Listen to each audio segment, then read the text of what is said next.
Guys, kalian pernah dengar nggak sih katanya kalau makan yang pedas-pedas itu bisa bantu bikin kita kurus? Tapi gila banget nih, ada penelitian terbaru nih bilang kalau makan cabe itu justru bikin risiko obesitas itu naik, guys.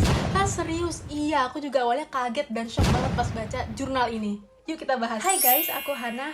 Yuk kita baca jurnal gizi. Oke guys, jadi awalnya para peneliti ini tuh sama kayak kita. Mereka tuh kepo, kok bisa sih banyak banget orang yang bilang kalau makan cabai itu bisa bantu bikin kurus.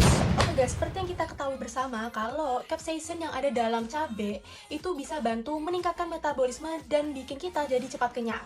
Tapi di lapangan itu justru banyak nih orang yang doyan pedas, malah berat badannya itu tinggi. Nah, lewat data dari ribuan orang dewasa di Amerika Serikat, ini hasilnya bikin tercengang guys. Oke guys, hasil yang pertama adalah makin sering makan cabai, maka makin tinggi juga nih BMI-nya.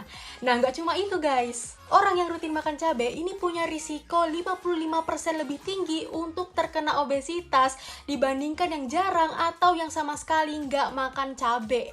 Dan efek ini tuh paling kelihatan pada perempuan dan lansia berusia 60 tahun atau lebih. Nah, mungkin karena metabolisme mereka ini lebih lambat atau pola makan yang makin gak terkontrol pas makan pedas. Oke guys, sekarang coba deh kita balik lagi nih ke masalah awal. Kok bisa sih bukannya makan pedas ini malah bikin kurus? Oke, sekarang coba deh bayangin ya. Kamu lagi makan sambal terasi atau sambal kecombrang atau sambal matah, pokoknya yang pedes lah. Terus itu bikin mulut kamu itu terbakar, kamu jadi kepedasan.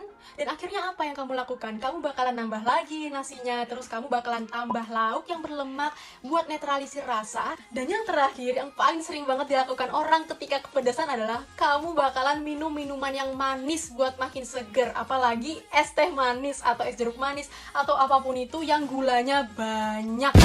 Nah, pola makan kayak gini nih yang kemungkinan jadi biangnya.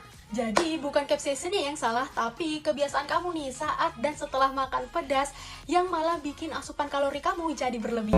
Tapi perlu dicatat ya guys, penelitian ini tuh adalah studi cross-seksional, artinya hanya ingin melihat asosiasi atau hubungannya aja, tidak melihat sebab akibat. Nah, kemudian data yang digunakan ini belum mengukur jenis cabenya dan juga tingkat kepedasannya. Jadi kesimpulannya adalah cabe itu nggak salah guys, please jangan salahin cabe lagi karena dia tuh nggak salah.